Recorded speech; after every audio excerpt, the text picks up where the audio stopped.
नमस्कार, कैसे हैं आप सब लोग।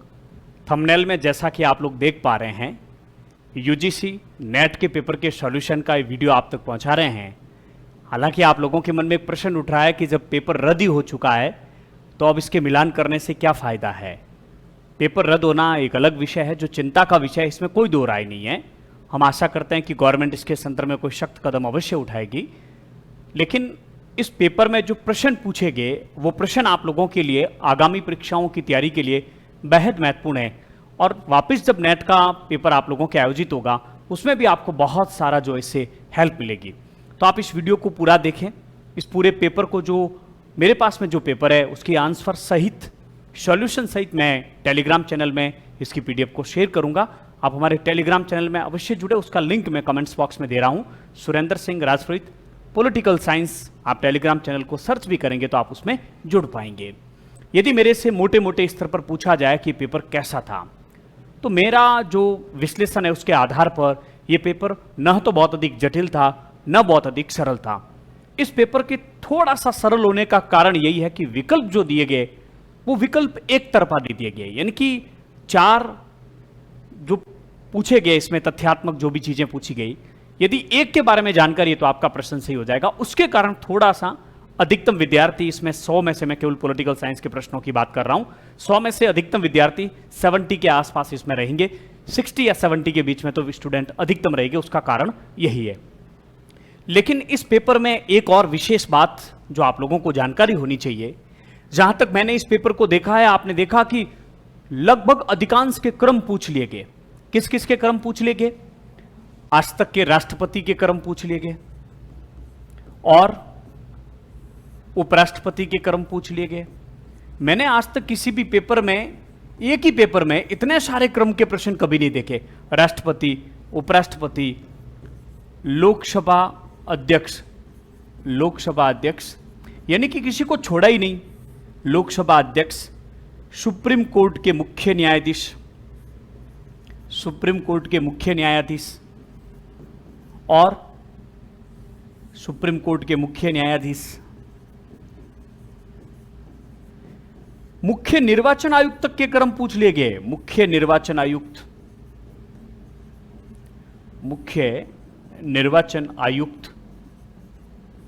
प्रधानमंत्री, वित्त आयोग का जो गठन किया जाता, उन वित्त आयोग के अध्यक्षों का क्रम पूछ लिया गया। वित्त आयोग अध्यक्ष,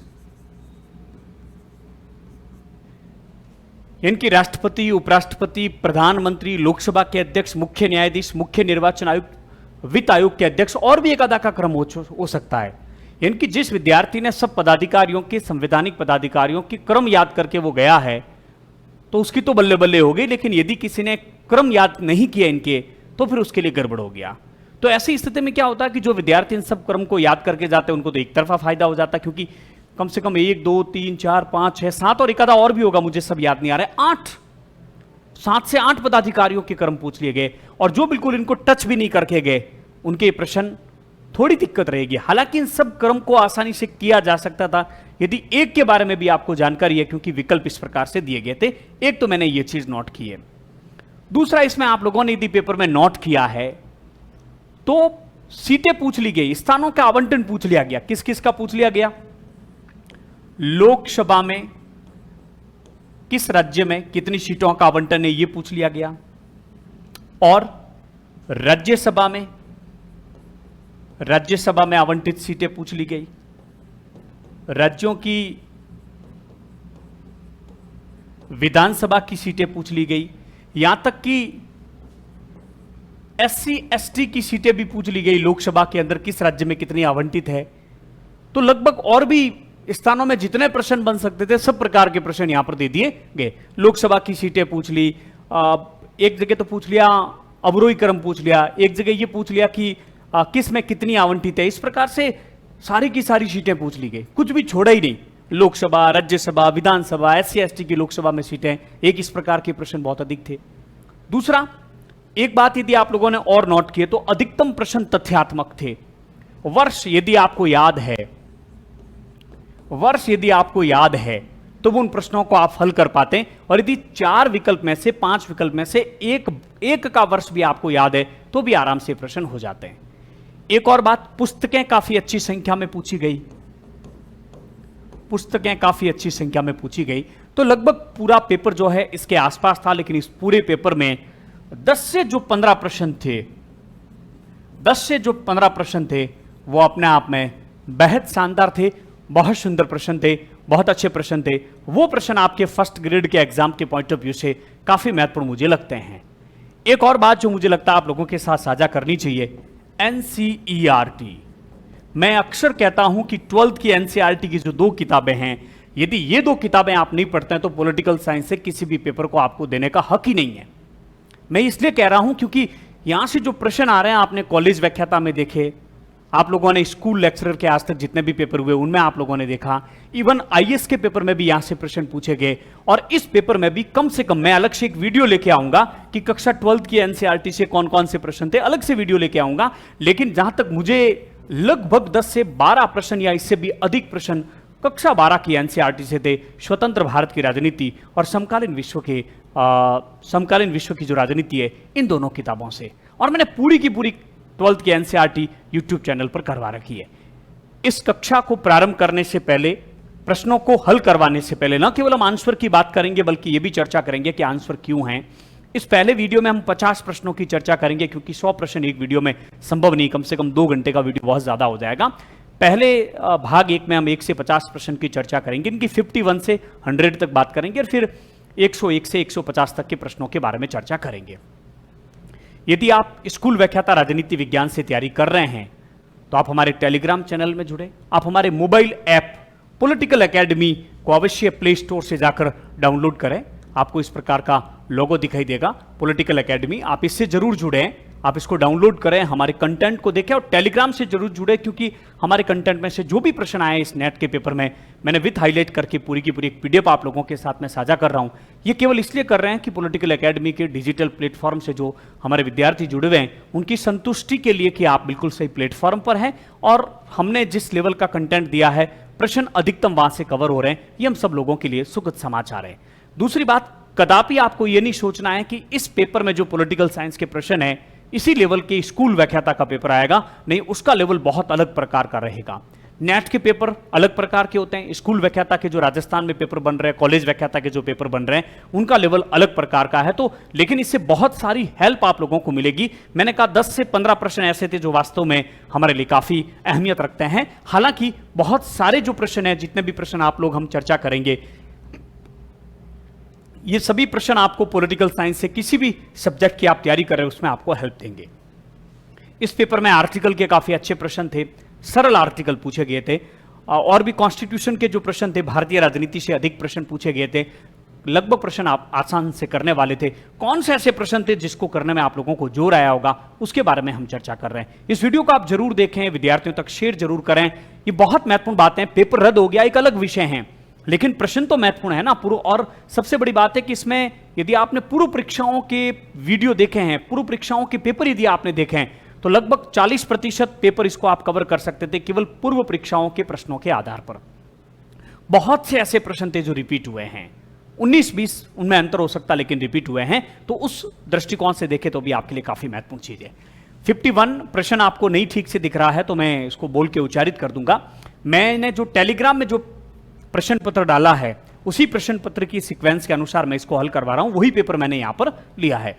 पहला ही प्रश्न है 51 कि वित्त, देखिए 1 से 50 तक फर्स्ट पेपर है और 51 से जो है सब्जेक्ट के प्रश्न है, तो हम 51 से 150 तक की बात कर रहे हैं। वित्त आयोग भारत के संविधान में किस अनुच्छेद के अंतर्गत आता है? बड़ा अच्छा प्रश्न था। आर्टिकल 280 अनुच्छेद 280 के तहत भारत के राष्ट्रपति प्रति 5 वर्ष में एक वित्त आयोग का गठन करेंगे। कॉन्स्टिट्यूशन के आर्टिकल 280 में इस बात का स्पष्ट उल्लेख है कि संविधान के लागू होने के 2 वर्ष के भीतर भीतर भारत के राष्ट्रपति वित्त आयोग का गठन करेंगे। प्रति 5 वर्ष में जो है वित्त आयोग का गठन किया जाएगा, जो केंद्र और राज्यों के बीच में धन के बंटवारे सहित अनेक मुद्दों पर केंद्र सरकार को जो क्या देता है, इस संदर्भ में परामर्श देता है। तो वित्त आयोग के संदर्भ में आर्टिकल 280 बहुत आराम से प्रश्न था, आराम से इसको हल किया जा सकता था। इसमें एक बात यह भी ध्यान रखनी है कि 1+4 इनकी वित्त आयोग में एक अध्यक्ष के अलावा कितने सदस्य होते हैं? 4 सदस्यों का प्रावधान होता है, इस बात का भी उल्लेख इसमें कर रखा है। और पहला वित्त आयोग केसी नियोगी, पहला वित्त आयोग केसी नियोगी। और अंतिम जो है पनगड़िया की अध्यक्षता में 16वां जो है अरविंद पनगड़िया।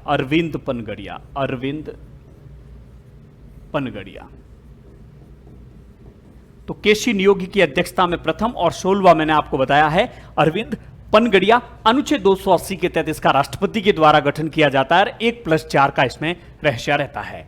यह देखिए अगला ही प्रश्न आ गया, निम्नलिखित राज्यों को राज्य विधानसभा निम्न सदन में सदस्यों की संख्या के अनुसार अवरोही क्रम, अवरोही यानी अधिक से कम हो गया आप लोगों के, तो यह ध्यान रखना बड़े से छोटे की तरफ। तो निम्नलिखित राज्यों में विधानसभा की जो सीटें उसके आधार पर इनका क्रम निर्धारित करना था। बड़ा अच्छा प्रश्न था, आसानी से था, क्योंकि हम सब अधिकतम तो याद करते ही है। उत्तर प्रदेश 403, तमिलनाडु की यदि हम बात करें तो 234, राजस्थान में 200, मध्य प्रदेश में 230 और असम में 126। ये विधानसभा की जो सीटें हैं और उसके आधार पर सबसे अधिक उत्तर प्रदेश में। ए ऑप्शन यदि आपको पता है तो ये प्रश्न आपके सीधा सा हो जाता विकल्प नंबर 2, जिसमें ए, बी, डी, सी और ई दे रखा है। बड़ा आसान प्रश्न हो गया, इसमें तो किसी के गलत होने ही नहीं चाहिए। अगला प्रश्न 53, निम्नलिखित में से किस प्रधानमंत्री ने लाहौर स्थित मीनार-ए-पाकिस्तान की यात्रा की? अब देखिए, पाकिस्तान की यात्रा करने वाले सबसे चर्चित प्रधानमंत्री अटल बिहारी वाजपेयी 21 फरवरी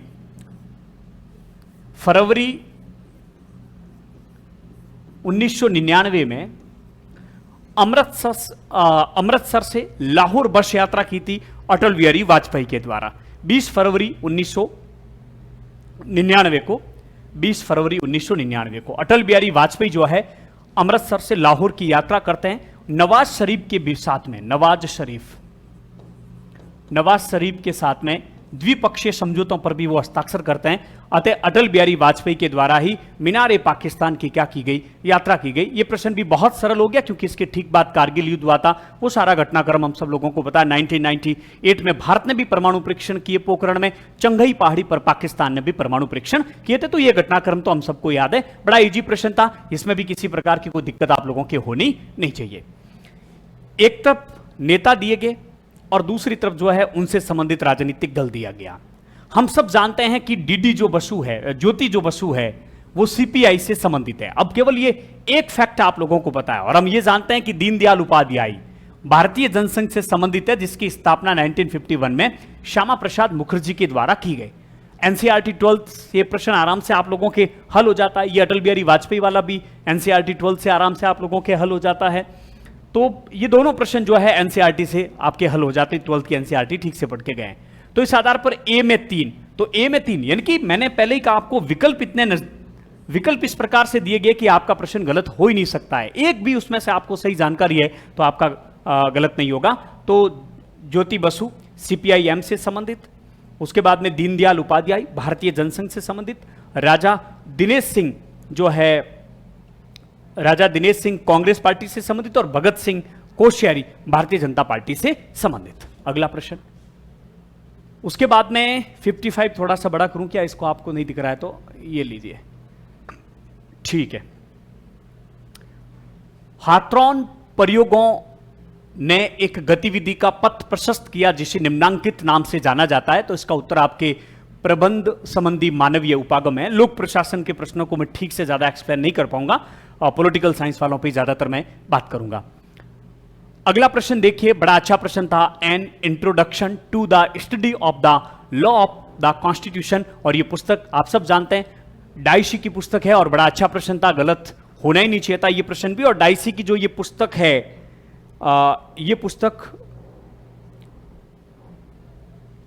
डाइसी की जो ये पुस्तक है वो 1889 की पुस्तक है, 1889 की ये पुस्तक जो है डाइसी की है। ये भी आप लोगों को जानकारी होनी चाहिए। हमारे नोट्स में सीधी इस पुस्तक को दे रखा है हमने एक जगह डाइसी के नाम से। लगभग अधिकतम प्रश्न भी है, वो आप टेलीग्राम चैनल से जुड़े पीडीएफ को चेक करें, मैंने प्रश्न वही दे रखा है। शास्त्रीय वाणिज्यिक कार्य नीति का लक्ष्य राज्यों को निम्नांकित में से संपन्न बनाना है। वाणिज्यिक कार्य नीति का उद्देश्य क्या होता है? वाणिज्यिक कार्य नीति का उद्देश्य होता है संपत्ति को बढ़ावा देना, शक्ति में वृद्धि करना, प्रतिष्ठा में बढ़ोतरी करना, अधिकतम निर्यात करना। देखिए, अधिकतम निर्यात होगा तो उस देश को लाभ होगा। यदि अधिकतम निर्यात हो रहा, हम हमारे देश में बनी हुई वस्तुएं दूसरे देशों में भेज रहे हैं तो अधिकतम हम लोगों को लाभ होगा।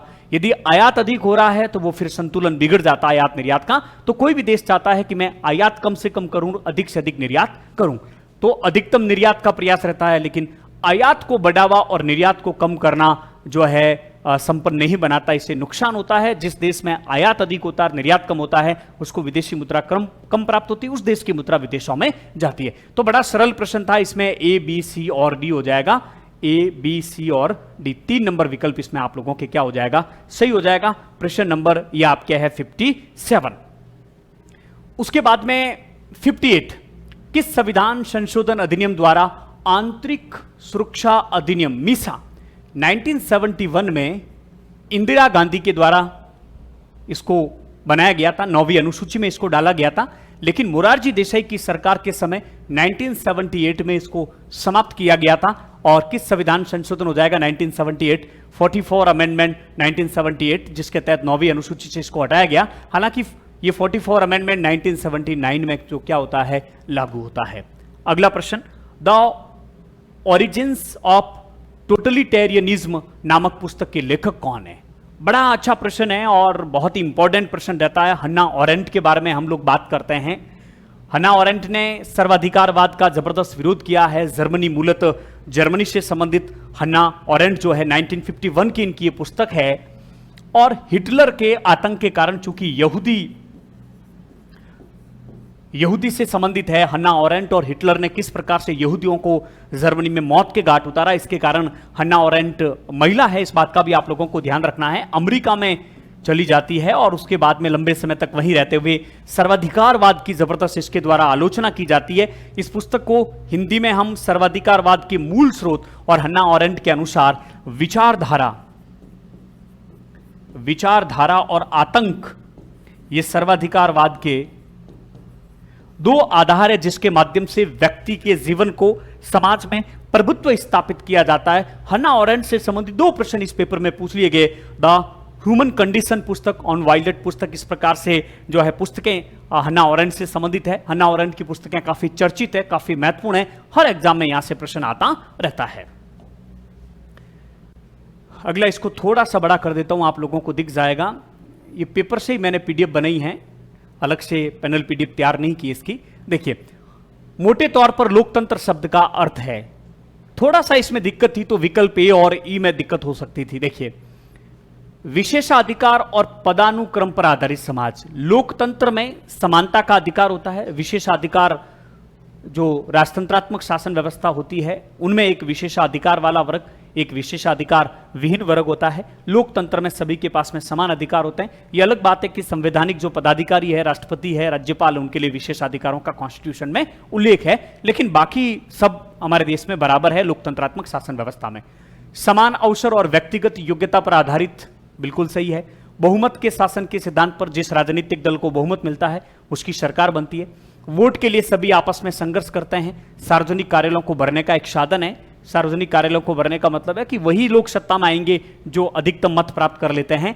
और सरकार की एक ऐसी प्रणाली है जो राजनीतिक जीवन में उनकी भागीदारी की परवाह किए बिना लोगों के हितों की पूर्ति करती है।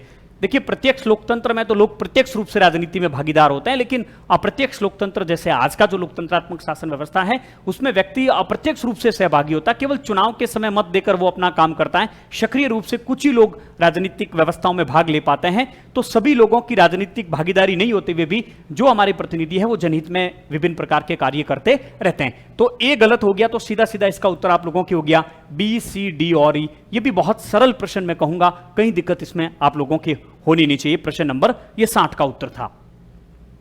उसके बाद में 61, ये देखिए, निम्नलिखित लोकसभा अध्यक्षों को कालक्रम में व्यवस्थित कीजिए। तो लोकसभा अध्यक्ष के कालक्रम पूछ लिया आप लोगों को, सबसे पहले कौन बने और उसके बाद में कौन बने। आइए हम इसके बारे में भी चर्चा कर लेते हैं। मैंने आपको जैसे कहा कि कालक्रम बहुत अधिक पूछे गए, ये कहीं इसकी पीडीएफ से बड़े करने से दिक्कत नहीं हो जाए, मैं वापस इसको ठीक कर देता हूं। इसमें आपके होगा 3 नंबर। और अरे भाई इसको 1 सेकेंड है। इसमें आप लोगों के ये हो जाएगा बी, सी और डी। अब आइए, के एस हेगड़े, हुकम सिंह, गुरदयाल सिंह ढिल्लो, रवि रे, नीलम संजीव रेड्डी, ऐसे प्रश्नों के उत्तर तभी दे पाते हैं जब हम लोगों को सबके कार्यकाल के बारे में क्या होती है, जानकारी होती है। और आप लोग जानते हैं कि सबसे पहले इसमें लोकसभा के जो अध्यक्ष है वो आपके रहेंगे हुकम सिंह। 1962 से 67 तक जो लोकसभा के अध्यक्ष थे वो कौन थे, हुकम सिंह थे। और 1967 में नीलम संजीव रेड्डी लोकसभा के अध्यक्ष बनते हैं, आराम से आप लोग पता कर सकते थे। और 1967 में जाकिर हुसैन साहब के निधन के बाद में राष्ट्रपति चुनाव लड़ने वाले लोकसभा के अध्यक्ष जिन्होंने त्यागपत्र देकर राष्ट्रपति के चुनाव लड़े, कांग्रेस पार्टी के आधिकारिक उम्मीदवार जो वीवी गिरी से चुनाव में पराजित हुए थे इंदिरा गांधी के सहयोग के कारण। एनसीईआरटी में इसकी पूरी कहानी आप लोगों को मिल जाएगी। 1969 में जब नीलम संजीव रेड्डी ने अपने पद से जो है त्यागपत्र दे दिया तो गुरुदयाल सिंह ढिल्लन 1969 में बनते हैं और 1965 तक रहते हैं, 1975 तक रहते हैं, सॉरी। तो 1969 से 1975 तक आप लोगों के हो गए गुरुदयाल सिंह ढिल्लन। और उसके बाद में विकल्प नहीं दिया गया बलीराम भगत का, 1975 से 1977। बलीराम भगत राजस्थान के राज्यपाल भी रहे हुए बलीराम भगत। 1975 से 1977, क्योंकि 1977 में वापस जो लोकसभा के चुनाव होते हैं, इस लोकसभा चुनाव में एक बार जनता पार्टी पहली बार सत्ता में आती है और जनता पार्टी के सत्ता में आते ही नीलम संजीव रेड्डी वापस जो है 1977 में लोकसभा के अध्यक्ष बनते हैं और एक बार फिर लोकसभा अध्यक्ष के पद से त्यागपत्र देने के बाद में 1977 में राष्ट्रपति का चुनाव लड़ते हैं। और इनके सामने जितने भी उम्मीदवार थे उन सबके जो आवेदन पत्र थे वो निर्वाचन आयोग के द्वारा उनमें कुछ कमियां थी, इसलिए वो सब निरस्त हो गए। इसके कारण निर्विरोध राष्ट्रपति बने थे नीलम संजीव रेड्डी, एकमात्र भारत के राष्ट्रपति जो निर्विरोध रहे थे 1977 में। तो 1977 में फिर भारत के लोकसभा के अध्यक्ष जो बन जाते हैं वो आपके बन जाते हैं के एस हेगड़े 1977 से लगाकर 1980 तक। और इसके बाद में हमारे राजस्थान से बलीराम भगत तो हो गए और बलराम जाखड़ सर्वाधिक लोकसभा अध्यक्ष के रूप में आपका कार्यकाल रहा। 2 कार्यकाल आपने पूरे किए, इंदिरा गांधी और राजीव गांधी के समय। 1980 से 1989 तक लोकसभा के अध्यक्ष रहे और इनके बाद में रवि रे बनते हैं 1989 से 1991 तक।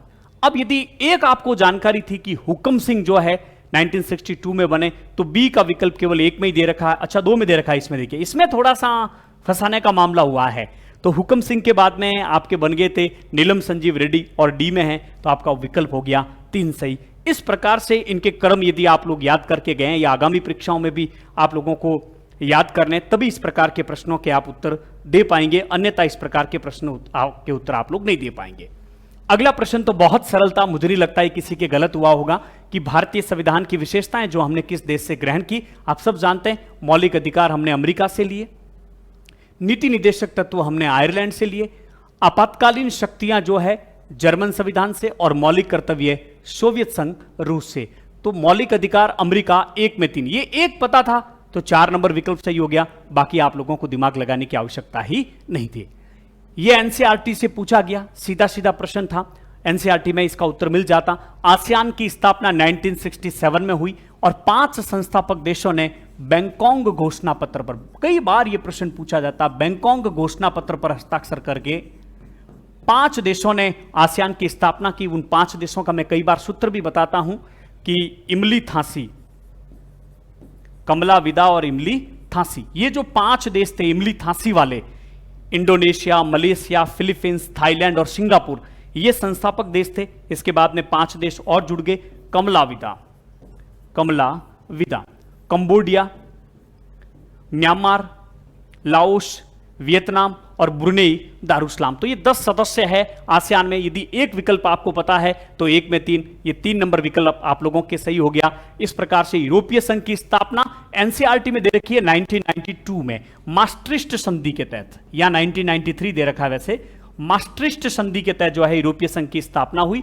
और फिर सी में हो जाएगा 2 अफ्रीकी संघ वर्ष 2002 और यूरेशियाई आर्थिक समुदाय वर्ष 2000। तो ये आप लोगों के उत्तर इसमें बिल्कुल सही हो गया, एनसीईआरटी से था।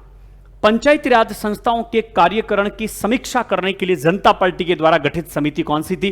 तो अशोक मेहता समिति थी। ये प्रश्न बहुत सरल था। 1977 में इसका गठन किया गया। 1978 में इसने अपनी रिपोर्ट दी और इसने कहा कि द्विस्तरीय व्यवस्था होनी चाहिए। जबकि बलवंत राय मेहता समिति ने 3 स्तर की बात की। इन्होंने कहा एक होना चाहिए मंडल स्तर, जिसपे ऊपर बहुत अधिक बल दिया, और दूसरा होना चाहिए जिला परिषद। तो द्विस्तरीय की बात कौन करते हैं? अशोक मेहता समिति 1977 में गठित हुई थी। बलवंत राय मेहता समिति 1957 में हुई। बड़ा आसान सा प्रश्न था, किसी प्रकार की कोई दिक्कत होनी ही नहीं चाहिए। अगला देखिए, सूचना का अधिकार अधिनियम। सूचना अधिकार अधिनियम का प्रश्न यहां से पूछा गया। यह भी 12th के एनसीईआरटी से आप लोगों के क्लियर हो जाएगा। प्रशासन में भ्रष्टाचार को दूर करने के लिए, पारदर्शिता लाने के लिए, साथ ही साथ में व्यवस्थाओं में खुलापन लाने के लिए, आमजन का सरकारी तंत्र में विश्वास बढ़ाने के लिए, नौकरशाही के दबदबे को कम करने के उद्देश्य से सूचना अधिकार अधिनियम बनाया गया। और इसी सूचना अधिकार अधिनियम को 12 अक्टूबर को लागू किया गया वर्ष 2005 में। 2006 में 2005 का ये विधेयक था। तो इस अधिनियम के द्वारा प्रशासन में काफी पारदर्शिता आई है। बहुत आसान प्रश्न हो गया ये कि सूचना का अधिकार, आरटीआई, राइट टू इंफॉर्मेशन, निम्नांकित के कारण लोकतंत्र को सुदृढ़ीकरण बना। इसे लोकतंत्र कैसे सुदृढ़ हुआ? तो सबसे पहले है खुलापन, बिल्कुल व्यवस्थाओं में खुलापन आया। दूसरा, गोपनीय अक्षुण रखना नहीं। पहले जो गोपनीयता थी वो गोपनीयता इसके द्वारा समाप्त हो गई। इस सूचना के अधिकार के तहत आपने देखा होगा, गांव के अंदर जो सार्वजनिक स्थान होते हैं वहां पीली पट्टी के ऊपर सारी बातों को सार्वजनिक किया जाता है कि सरकार के द्वारा जो भी कार्य करवाया गया उसमें कितना खर्चा आया, क्या था, सब कुछ सार्वजनिक किया जाता है। पारदर्शिता आई है, बिल्कुल इसमें किसी प्रकार की कोई दो राय नहीं है। नौकरशाही की लाल फीताशाही पर अंकुश लगा है सूचना के अधिकार के आने के बाद में, और प्रशासन जवाबदेही हुआ है। तो ए, सी और ई, और ए, सी और ई, ये भी बहुत सरल प्रश्न था, कोई दिक्कत ही नहीं था। 3 नंबर इसमें सही है। यह बड़ा अच्छा प्रश्न था। निम्नलिखित में से किसने लोकतंत्र को बहुमत के अत्याचार के रूप में वर्णित किया? सबसे पहले डी टॉकविले ने 1835 में अपनी पुस्तक में बहुमत के अत्याचार की बात करते हैं, बहुमत की निरंकुशता की वो बात करते हैं। और इनकी पुस्तक डेमोक्रेसी इन अमेरिका बहुमत की निरंकुशता की बात करते हैं, बहुमत की अत्याचार की बात करते हैं, और इन्होंने लोकतंत्र के लिए बहुमत को बहुत घातक माना। उसके बाद में जॉन स्टुअर्ट मिल ने बहुमत की तानाशाही की बात कही। बहुमत की तानाशाही, यह प्रश्न पूछा जा चुका है पहले भी, बहुमत की तानाशाही। और इसी बहुमत की तानाशाही को, दुष्परिणामों को दूर करने के लिए जेस मिल बहुल मतदान का समर्थन करते हैं, आनुपातिक प्रतिनिधित्व प्रणाली का समर्थन करते हैं। तो इन दोनों में से एक विकल्प में आप लोग जरूर थोड़े से कंफ्यूज हुए होंगे, लेकिन इसका उत्तर एलेक्स डी टॉकविले होंगे, क्योंकि बहुमत के अत्याचार की बात जो है एलेक्स डी टॉकविले करते हैं अपनी पुस्तक में। उसके बारे में हमने चर्चा की है। यह भी थोड़ा बड़ा कर देता हूं मैं। ये देखिए आपके आगे भारत के मुख्य निर्वाचन आयुक्तों के कालक्रम। मुख्य निर्वाचन आयुक्त के कालक्रम तो कोई याद करके नहीं जाता है, लेकिन आप थोड़े से करंट से जुड़े हुए हैं तो आप सबको पता था कि सुनील अरोड़ा जो है वो हाल ही में वर्ष जो है 2018 से 2021 में भारत के जो है 2018 से 2021 में भारत के मुख्य निर्वाचन आयुक्त थे। ये आपको थोड़ा सा ध्यान नहीं दिया आपने रखा है, तो इस प्रश्न को भी आप आराम से हल कर सकते थे। इसके बाद में सुशील चंद्रा बने 2021 से 22, और फिर राजीव कुमार। तो उसके आधार पर इसको हल किया जा सकता था कि सबसे अंत में बनने वाले यहां कौन है? सुनील अरोड़ा। तो एक इसके पीछे है, इसके पीछे नहीं है, इसके पीछे नहीं है, इसके पीछे है। तो ये उत्तर इसका सही हो गया। तो सबसे पहले टीएन शेषन, उसके बाद में डी जेएस लिंगदो, उसके बाद में बी एसवाई कुरैशी, उसके बाद में ई वीएस संपत। तो इसके आधार पर ये उत्तर इसका सही होगा। अगला प्रश्न भी विकल्प के आधार पर बहुत सरल हो गया। प्रश्न है कि अधिकारों पर बहुत अधिक बल दिया गया है और दायित्व पर बहुत कम जोर दिया गया है। यदि हम दायित्व का निर्वहन दृढ़ता पूर्वक करें तो अधिकार स्वतः ही प्राप्त हो जाते हैं। इस प्रकार का कथन पंडित जवाहरलाल नेहरू से संबंधित है, क्योंकि कबीर, अटल बिहारी वाजपेयी, पेरियर का इससे कोई लेना देना नहीं है। अगला प्रश्न बड़ा अच्छा था, आराम से आप हल कर पाए। राष्ट्रीय आंदोलन से संबंधित भी 4-5 प्रश्न थे इसमें। The Indian war of independence of 1857 की पुस्तक, 1857 की पुस्तक वीडी सावरकर से संबंधित रहेगी, कोई दिक्कत नहीं है। अगला प्रश्न देखिए यहां पर, राज्य के सप्तांग सिद्धांत। दो प्रश्न पूछ लिए गए कौटिल्य से, दोनों ही बहुत आराम से पूछ लिए गए, सरल से पूछ लिए गए। तो राज्य का सप्तांग सिद्धांत किसने दिया? कौटिल्य ने दिया। और इस सप्तांग सिद्धांत में उन्होंने किस किस को शामिल माना? स्वामी यानी राजा यानी स्वामी, अमात्य यानी मंत्री, जनपद, दुर्ग,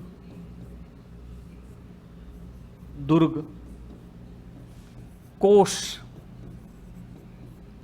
मित्र। तो 7 उन्होंने जो सप्तांग सिद्धांत के अंतर्गत कौटिल्य के द्वारा बताया गया, स्वामी, अमात्य, जनपद, दुर्ग, कोष, मित्र, और एक हो गया आप लोगों के दंड।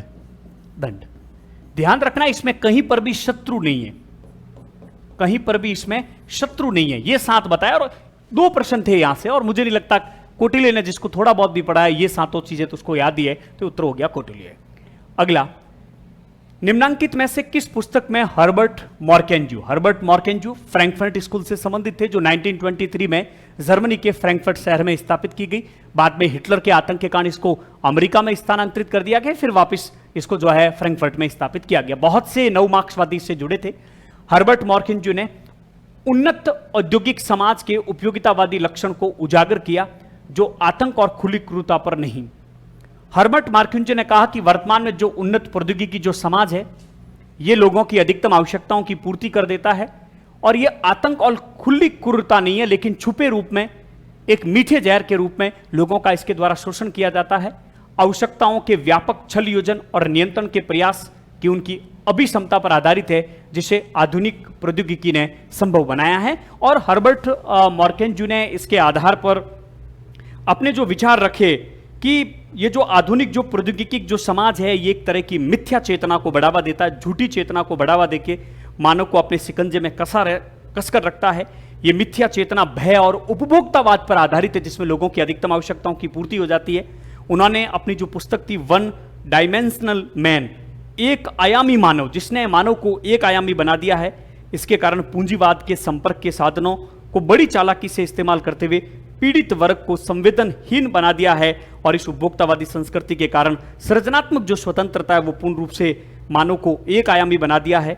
कुल मिलाकर आधुनिक औद्योगिक समाज को मिथ्या चेतना को बढ़ावा देने वाली चेतना बताया है हर्बर्ट मॉर्केंज्यू ने, और उन्होंने यहां तक कह दिया कि इसने मनुष्य को सोने के पिंजरे में बंद पंछी की तरह उसके आकर्षण में इतना डुबो दिया है कि वो मुक्त आकाश में उड़ना ही भूल गया है। तो इस प्रकार से उन्होंने औद्योगिक समाज की आलोचना की थी। तो इसका उत्तर हो जाएगा वन डायमेंशनल मैन। बड़ी महत्वपूर्ण पुस्तक है, हम अक्सर चर्चा इसके बारे में करते रहते हैं। अगला प्रश्न यहां 72 नंबर है, निम्नांकित में से कौन सी पुस्तक राजनीतिक अर्थव्यवस्था से संबंधित है? बहुत आसान प्रश्न हो गया। यह मॉर्गनताउ की जो पुस्तक है पॉलिटिकल अमंग नेशंस, यह पुस्तक अर्थव्यवस्था से संबंधित नहीं है। बाकी Adam Smith, David Ricardo, Karl Marx, J S Mill की जो पुस्तकें हैं, सारी की सारी जो wealth of nation, principles of political economy and taxation, economic and philosophical manuscripts, ये जो कार्ल मार्क्स की है, जेस मिल की प्रिंसिपल्स ऑफ पॉलिटिकल इकोनॉमी, ये सारी की सारी आर्थिक क्षेत्र से संबंधित है। तो ए को छोड़ दीजिए, बी, सी, डी और ई। अब तक एक आध दो प्रश्नों को छोड़ दे तो सारे प्रश्न आराम से आप लोगों के हल हो पा रहे हैं, क्योंकि मॉर्गनताउ की जो पुस्तक है राजनीति के बीच राष्ट्रों से संबंधित है और यथार्थवाद पर उन्होंने बहुत अधिक बल दिया था। अगला प्रश्न देखिए, आप लोगों के अंतरराज्यीय जल विवाद अधिकरणों का जो गठन किया गया, उनके कालक्रम का प्रश्न था।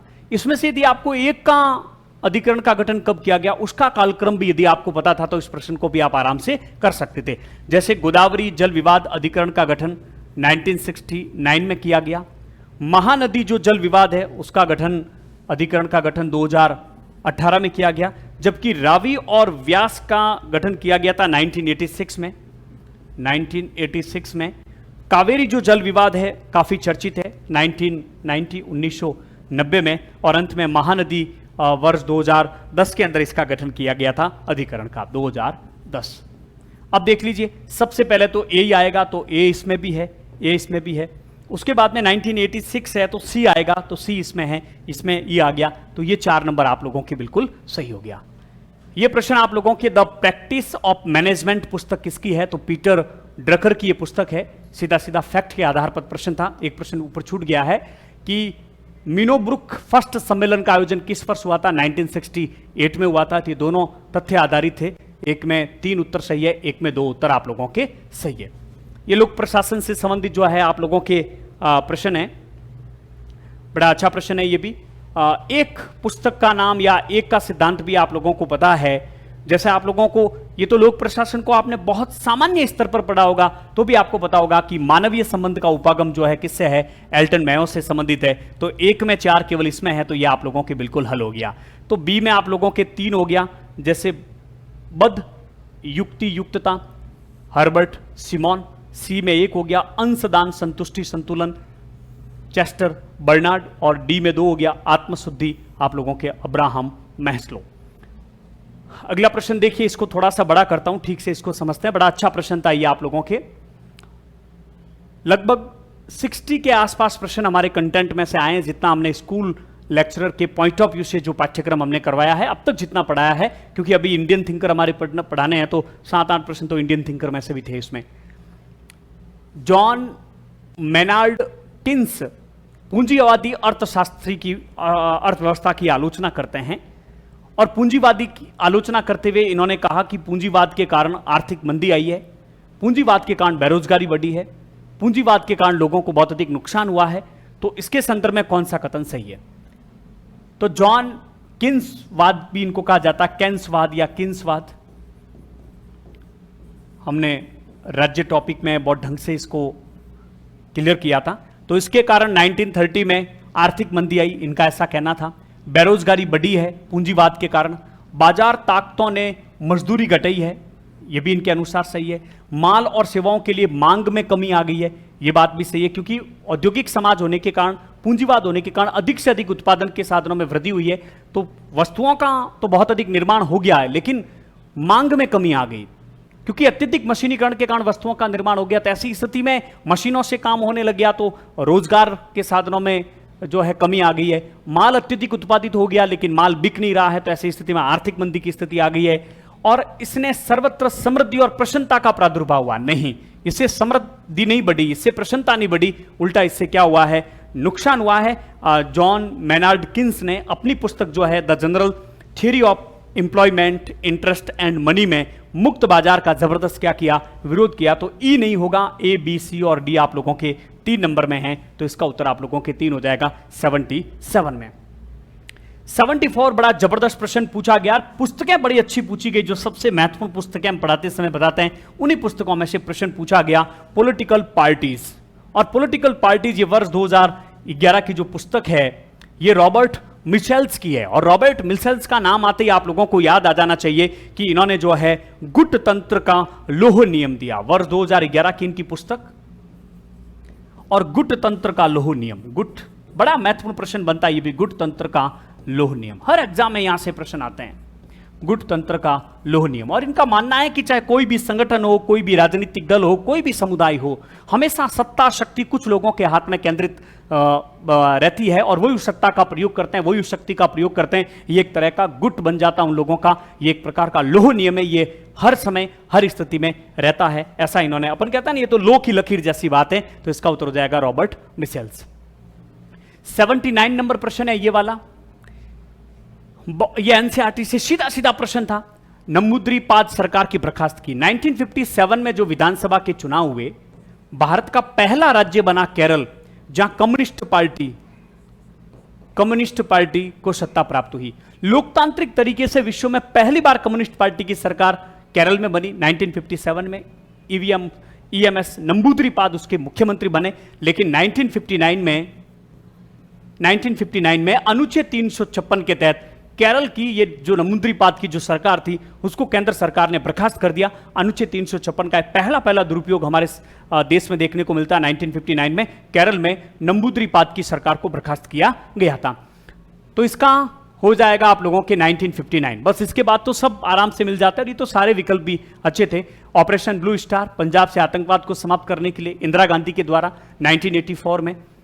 एम पुंछी आयोग का गठन वर्ष 2007 में किया गया था। यह दूसरा केंद्र राज्य संबंधों की समीक्षा करने वाला आयोग था। पहला सरकारी आयोग था, आप लोग जानते हैं, इसने अपनी रिपोर्ट वर्ष 2010 में दी और सरकारी आयोग भी इसमें पूछ लिया गया। 1983 में इसकी स्थापना की गई और 1987, 1988 में इसने अपनी रिपोर्ट प्रस्तुत की और 247 सिपाही से की थी। ये कॉलेज व्याख्याता में प्रश्न पूछा गया था। तो बहुत सरल प्रश्न था, गलत होना ही नहीं चाहिए था।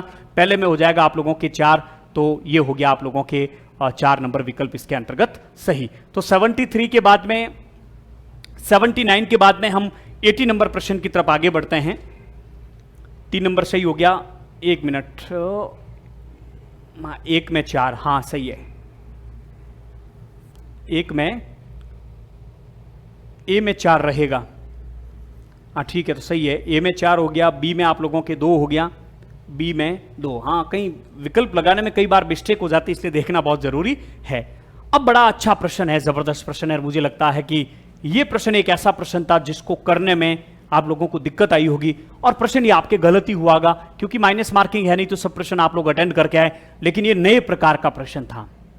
आसानी से आपको कुछ ही पुस्तकों में ये मिलेगा ही नहीं। जैसे पंचायतों और सहकारी समितियों के कार्यकारिणी, यानी कि पंचायती राज से संबंधित विभिन्न प्रकार की समितियां पूछी गई, किस समिति का गठन कब किया गया, ये इस प्रकार का प्रश्न था। यदि इनके गठन का वर्ष याद था तो आप लोग इस प्रश्न का उत्तर दे पाते थे, लेकिन बहुत मुश्किल था। पहला विकल्प है कि पंचायतों और सहकारी समितियों के कार्यकारिणी समूह का गठन 1961 में किया गया। कब किया गया? 1961 में। किसकी अध्यक्षता में किया गया, यह भी आप लोगों को जानना जरूरी है। तो एस.डी. मिश्र अध्ययन दल था, उसकी अध्यक्षता में इसका गठन किया गया।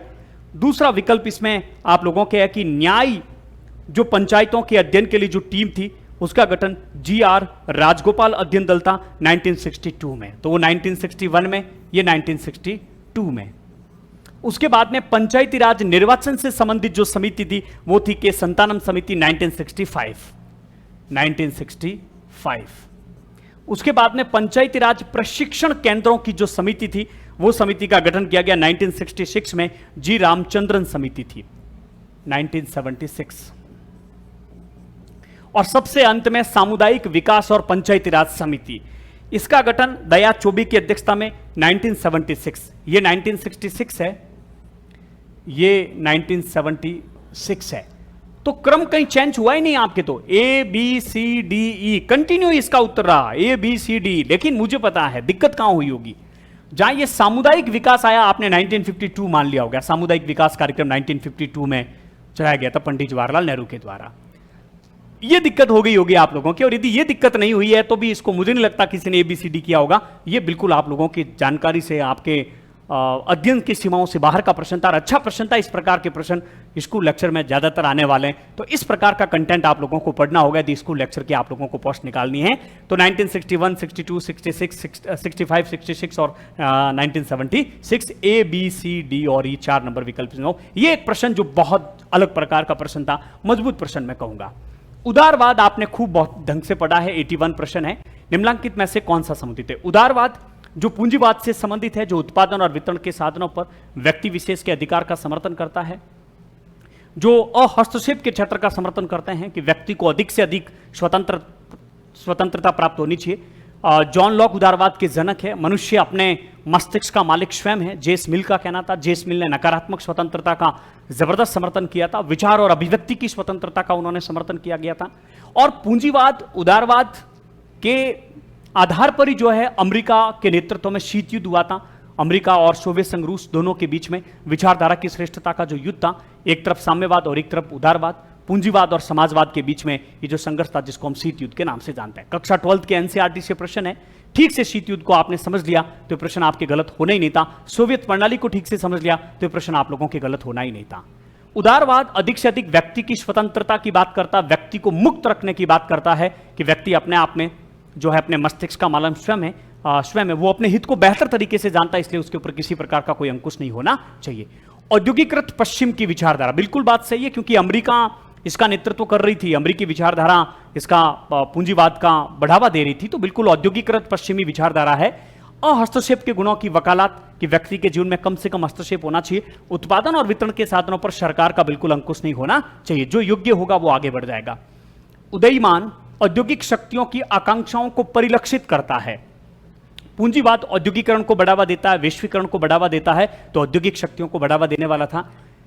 लॉक उदारवाद के प्रमुख जनक थे ई में, लेकिन यह इसका सही नहीं है कि उदारवाद और साम्यवाद निकट से संबंधित है। उदारवाद और साम्यवाद में तो 36 का आंकड़ा है। उदारवादी विचारधारा और साम्यवादी विचारधारा की श्रेष्ठता के आधार पर ही तो शीत युद्ध हुआ। उदारवाद पूंजीवाद से संबंधित है, तो इस प्रकार से ये आपस में एक दूसरे के विरोधी है, ये आपस में इनके किसी प्रकार का संबंध नहीं है। तो जिसमें डी था वो सब गलत थे, तो इसमें भी डी है, इसमें भी डी है, इसमें भी डी है, तो आपके उत्तर हो गया कौन सा? 3 नंबर। कौन सा हो गया? 3 नंबर सही हो गया। इनकी ये ए बी सी और ई इसमें हो गया। अगला बड़ा अच्छा प्रश्न था, और हमने जब संविधान सभा पढ़ाई थी उस समय संविधान सभा टॉपिक में, थोड़ा सा ऐसे ही रहने देता हूं, मैं पढ़ के बताता हूं क्योंकि ये सब चेंज हो जाएगा फिर। यदि उस समय ग्रेनविल ऑस्टिन की पुस्तक मैंने संविधान सभा में लिखवाई थी, बड़ी महत्वपूर्ण पुस्तक है इनकी, the Indian constitution corner stone of a nation, बहुत महत्वपूर्ण पुस्तक है। ये एक पुस्तक यदि आपको पता होती तो बी में 4, और बी में 4 किसमें है? इसमें नहीं है, इसमें नहीं है, इसमें नहीं है, 3 नंबर में है, तो ए में हो गया 3। तो इस प्रकार से सारी पुस्तकें आपके मिलान हो जाती। तो अधिकतम प्रश्न ऐसे थे कि आपको एक विकल्प आ रहा है तो उन प्रश्नों को आप हल करने की स्थिति में रहते। अधिकतम प्रश्न ये 12th की एनसीईआरटी से पूछा गया सीधा सीधा प्रश्न था। प्रश्न संख्या में एक बार देख लेता हूं, इनके प्रश्न संख्या कट गई है शायद पीडीएफ बनाते समय। 83 ये था, तो 84 और ये हो गया आपके 85। ठीक है, एनसीईआरटी से सीधा सीधा प्रश्न। गोर्बाचेव सोवियत संघ के नेता बने 1985 में। गोर्बाचेव को सोवियत संघ के विघटन का जिम्मेदार माना जाता है। इस समय सोवियत संघ लगभग डूबने के कगार पर था, लगभग पूर्ण रूप से पराजय की स्थिति में था। गोर्बाचेव ने उसको उबारने के लिए ग्लासस्टोन और पेरेस्ट्राइका की खुलापन और पुनर्रचना की नीति भी अपनाई, लेकिन आखिर गोर्बाचेव सोवियत संघ के विघटन को रोक नहीं सके। 1985 में ये बने थे अंतिम राष्ट्रपति सोवियत संघ के, हम लोग कह सकते हैं। अफगानिस्तान पर सोवियत संघ ने हस्तक्षेप किया था 1979 में, और बहुत बड़ा नुकसान हुआ था सोवियत संघ को यहां पर हस्तक्षेप करने के कारण। क्यूबा मिसाइल संकट, शीत युद्ध की जो समकालीन विश्व की राजनीति, उसका पहला ही पार्ट जो है शीत युद्ध, उसकी पहली लाइन में आपको ये उत्तर मिल जाएगा, क्यूबा मिसाइल संकट 1962 का। बहुत डिटेल में हमने एनसीईआरटी में चर्चा कर रखी है। और हंगरी पर सोवियत संघ ने हमला किया था 1956 में। एनसीईआरटी से पूरा का पूरा प्रश्न है, कक्षा 12 के एनसीईआरटी से कोई दिक्कत नहीं था इसमें। तो 84 में जो है पहले में आपके है 3, तो पहले में 3 केवल एक में ही है, तो सीधा यहीं से हो जाएगा। उसके बाद में ये प्रश्न भी आप लोगों के कर्पूरी ठाकुर को भारत रत्न दिया गया, वहां से प्रश्न है। कक्षा 12 के एनसीईआरटी में कर्पूरी ठाकुर के बारे में जो जीवन परिचय दे रखा उसमें स्पष्ट लिखा हुआ है कि बिहार के मुख्यमंत्री रहे हुए हैं। तो बिहार, आपने यदि कर्पूरी ठाकुर को बिहार से जोड़ दिया तो सीधा सीधा आप लोगों के उत्तर ये सही हो गया। मुझे नहीं लगता ये किसी के गलत हुआ होगा। एक में हो गया 3, तो बी में आप लोगों के 4। राम नरेश यादव उत्तर प्रदेश में कोई दिक्कत है नहीं। रविशंकर शुक्ल आप लोगों के मध्य प्रदेश में, और प्रेम कुमार धूमल आपको आराम से याद रहा होगा हिमाचल प्रदेश में, तो ये भी आप लोगों के सही हो गए। 87 नरेगा का क्रियान्वयन किस वर्ष हुआ? वर्ष 2006 में हुआ, आप सब लोग जानते हैं। बड़ा अच्छा प्रश्न है, इसकी भी हमने चर्चा की मनमोहन सिंह जब देश के प्रधानमंत्री थे। देखिए नरेगा का प्रश्न आ गया, राष्ट्रीय ग्रामीण रोजगार गारंटी अधिनियम वर्ष 2005 का बहुत महत्वपूर्ण अधिनियम था। सूचना अधिकार अधिनियम भी बहुत महत्वपूर्ण था। दोनों के प्रश्न जो है आप लोगों को यहां पर देखने को मिल रहे हैं। तो वैश्वीकरण में देखिए अब आप लोग, ओहेमे का सीमा विहीन विश्व का विचार किसके संदर्भ में है? तो वैश्वीकरण के संदर्भ में तो है ही है। अब वैश्वीकरण के कारण पूरा विश्व आपस में जुड़ चुका है, पूरा विश्व आपस में जुड़ चुका है, क्योंकि वैश्वीकरण के कारण इस प्रकार की स्थितियां हो गई है कि आज विश्व का कोई भी ऐसा देश नहीं जो कह सकता है कि मैं अपने संसाधनों के आधार पर मेरे देश के लोगों की आवश्यकताओं की पूर्ति कर सकता हूं। कक्षा 12 की एनसीईआरटी में 9वां जो अध्याय है समकालीन विश्व में राजनीति, वहां से सीधा सीधा प्रश्न है, आराम से आप लोगों के हल हो जाए।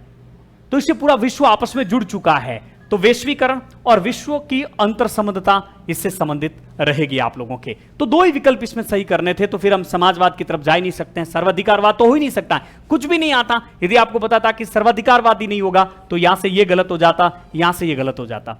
फिर ए और बी की तरफ जा ही नहीं सकते थे क्योंकि वैश्वीकरण तो आना ही था, तो ए विकल्प इसमें सही था। बड़ा आसान सा प्रश्न आप लोगों के लिए था। मुझे नहीं लगता इससे सरल कोई प्रश्न रहेगा। मैं प्रश्न संख्या ठीक से लगा देता हूं ताकि आप लोगों के दिक्कत नहीं रहेगी। ये प्रश्न 87, 88 और ये 89। इससे सरल प्रश्न नहीं हो सकता था। जॉन रॉल्स की पुस्तक बहुत महत्वपूर्ण पुस्तक है उनकी, पॉलिटिकल लिबरलिज्म। हन्ना ऑरेंट की देखिए एक और पुस्तक पूछ ली गई, ऑन रिवॉल्यूशन। प्लेटो की पुस्तक तो मुझे नहीं लगता किसी को याद नहीं थी, द लॉज। और जॉन लॉक की पुस्तक ए लेटर कंसर्निंग टॉलरेशन। बहुत महत्वपूर्ण पुस्तकें और सारी की सारी पुस्तकें हमने करवा रखी है, बात हमारी नहीं है, किसने भी पढ़ाया होगा तो ये तो पुस्तकें करवानी है। तो पहले में आप लोगों के हो जाएगा ए, और पहले में जब ए होता है तो इसका उत्तर आप लोगों के लिए हो जाएगा बी।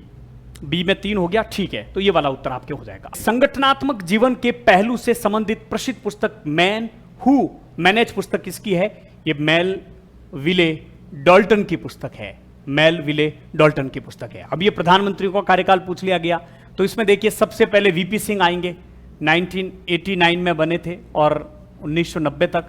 वीपी सिंह सरकार को त्यागपत्र देना पड़ता है। संयुक्त मोर्चे, राष्ट्रीय मोर्चे की सरकार थी, वाम मोर्चे और भारतीय जनता पार्टी ने बाहर से समर्थन दिया। कॉलेज व्याख्याता में भी इससे संबंधित प्रश्न पूछा गया था, जनता दल से संबंधित थे वीपी सिंह। उसके बाद में चंद्रशेखर बनते हैं, 1990 से 1991 तक रहते हैं। 1989 के जो 9वीं लोकसभा के चुनाव, किसी भी राजनीतिक दल को स्पष्ट बहुमत नहीं मिला, तो राष्ट्रीय मोर्चे की सरकार बनी, दोनों राष्ट्रीय मोर्चे की सरकार थी।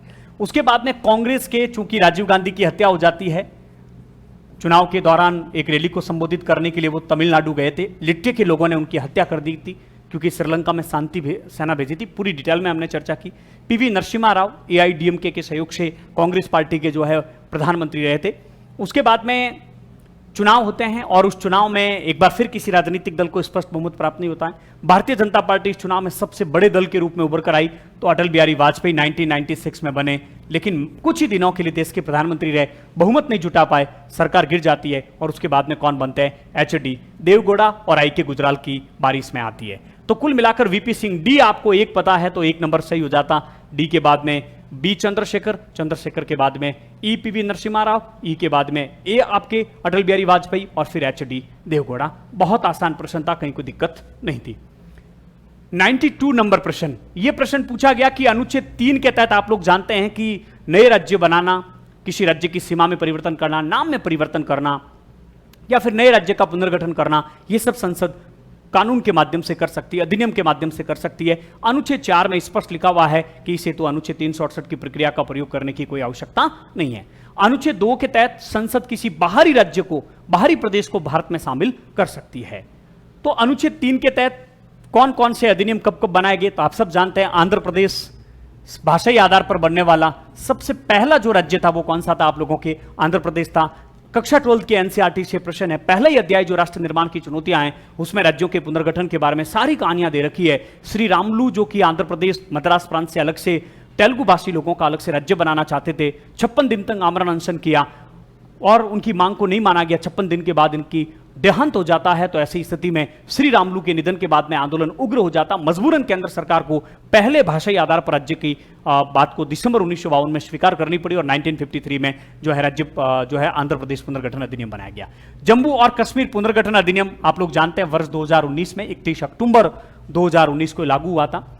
राज्य पुनर्गठन आयोग का गठन फिर 1953 में किया गया था और 1956 में इसने अपना जो है 1956 में इसने अपनी जो है रिपोर्ट प्रस्तुत की थी और 1955 में इसने अपनी रिपोर्ट प्रस्तुत की थी और लागू होती है 1956 में 1 नवंबर 1956 को। बॉम्बे पुनर्गठन अधिनियम जिसके तहत गुजराती भाषा के आधार पर गुजरात और मराठी भाषा के आधार पर महाराष्ट्र बना गया 1960 में। अरुणाचल प्रदेश राज्य अधिनियम के तहत अरुणाचल प्रदेश का निर्माण हुआ। यह अधिनियम 1986 का था लेकिन यह लागू हुआ 1987 में। तो इस आधार पर यदि हम देखें तो सबसे पहले तो आपके ए ही होगा आंध्र प्रदेश, तो 3 नंबर हो गया। ए के बाद में सी आप लोगों के हो गया राज्य पुनर्गठन आयोग और उसके बाद में डी 1960 बॉम्बे और उसके बाद में ई आप लोगों के 1986 और सबसे एंड में बी वाला। किसी के प्रश्न गलत नहीं हुआ होगा जहां तक मैं जानता हूं। अगला प्रश्न देखिए 95। ये कौटिल्य वाला प्रश्न आ गया, मैंने पहले ही बता दिया शत्रु इसमें है नहीं, तो ए बी सी और डी होगा, ए बी सी और डी। 3 नंबर होगा। राजा है यानी कि स्वामी है, पार्षद, मंत्री, अन्य उच्चाधिकारी यानी अमात्य है, राज्य क्षेत्र और जन समुदाय यानी जनपद है, किलेबंद नगर है यानी कि दुर्ग है, राजकोष है यानी कोष है, और मित्र है। तो बड़ा अच्छा प्रश्न था, कोई दिक्कत थी नहीं। यह प्रश्न भी घटनाओं से संबंधित था, बहुत अच्छा प्रश्न था। सूरत विभाजन 1907 में हुआ, आप सब लोग जानते हैं। और श्री धर्म नारायण धर्म परिपालन योगम संस्था की स्थापना 1903 में इसकी स्थापना हुई। और बाकी जो आप लोगों के अखिल भारतीय संघ कांग्रेस दे रखा है, इसकी स्थापना की यदि हम बात करते हैं तो 1920 में इसकी स्थापना हुई। 1920 में इसका गठन किया गया। 1920 में 1929 में ये इससे अलग हो गया था AITUC से, और उसके बाद में 1939 में वापस इसका विलय भी हो जाता है। और भारतीय राष्ट्रीय मजदूर संघ कांग्रेस 1947 का है। तो सबसे पहले हो जाएगा 1903 नारायण धर्म परिपालन योगम संस्था, तो सी सबसे पहले आप लोगों के आ जाएगा। फिर बी आ जाएगा आप लोगों की सूरत विभाजन 1907, और उसके बाद में ए आ जाएगा 1920। हो गया।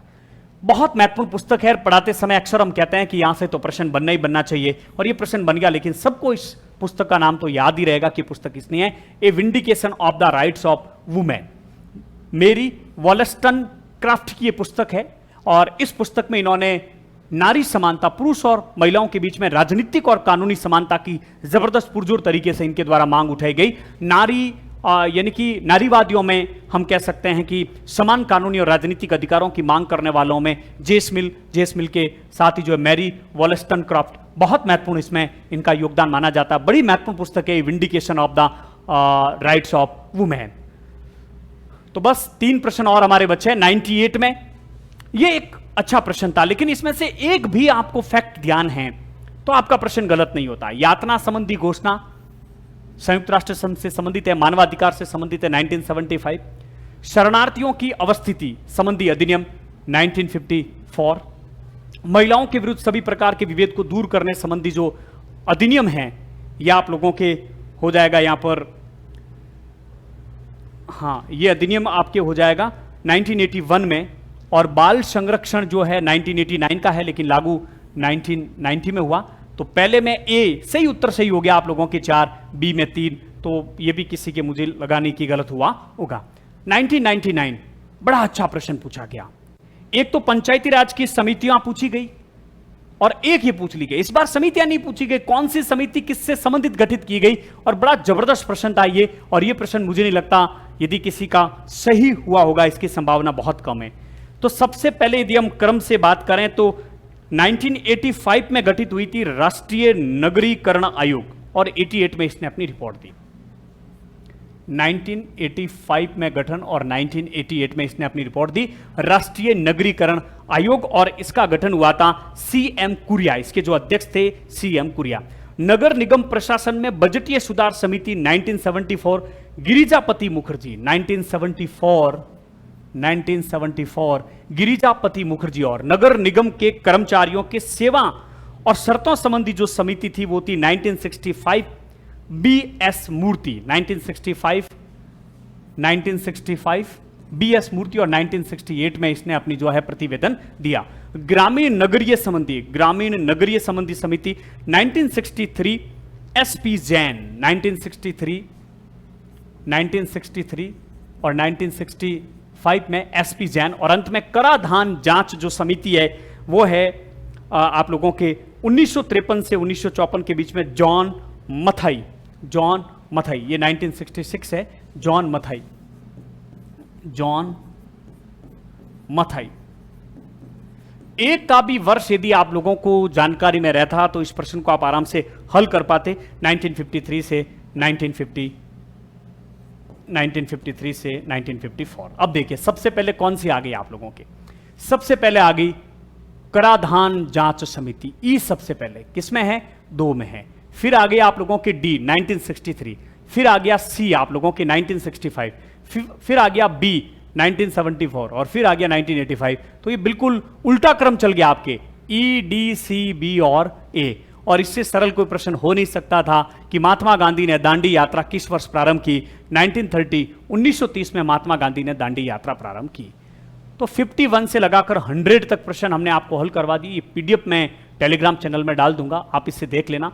ये वीडियो देखने के बाद आपको काफी महत्वपूर्ण जानकारियां मिली होगी। इन प्रश्नों के कारण आप बहुत से नए प्रश्न आप लोगों के मन में क्रिएट हुए, बहुत सी नई चीजें आप लोगों को जानने को मिली। हमने एक प्रश्न की चर्चा नहीं की, इसके साथ भी और से मुद्दों की चर्चा की, तो उससे आपका कॉन्सेप्ट क्लियर हुआ।